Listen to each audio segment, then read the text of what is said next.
تعالى معايا يا باشا لو عايز تعرف أحداث الكرة المصرية بتدور ازاي حاليا وشوية أخبار من نار هنقولهم في الفيديو ده. كمل معانا الفيديو لحد الآخر عشان تسمع الأخبار دياتي وتعرف اللي بيدور في الفرق المصرية حاليا.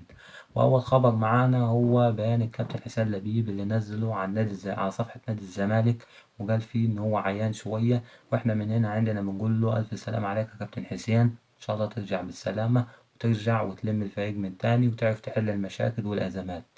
وتاني خبر معانا أو تاني تصريح بمعنى الكلمة، تصريح مهاجم الأهلي كاموش، اللي قال فيه إنه كثافة التدريبات في الأهلي مش زي كثافة التدريبات اللي كنت بتمرنها برا قبل ما يجي الأهلي يعني.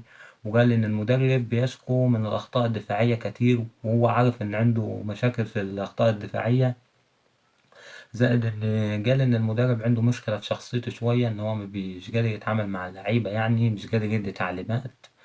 ومعانا تالت خبر النهاردة هيكون عن أحمد السيد زيزو. أحمد السيد زيزو رسميا وأكيد هيبقى إعارة بعد شوية حلوين هيطلع إعارة. أحمد السيد زيزو هيطلع إعارة لأنه طلب من مجلس إدارة الأهلي إنه يطلع إعارة سنة عشان يرجع مستواه وبعد كده يرجع على الفريق من تاني.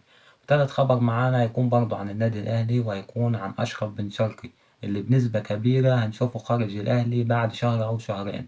بنسبة كبيرة، خد مني وما ترجعش ورايا، أنا بقول لك إن أشرف بن شرقي هيكون خارج الأهلي بعد شهر أو شهرين. تالت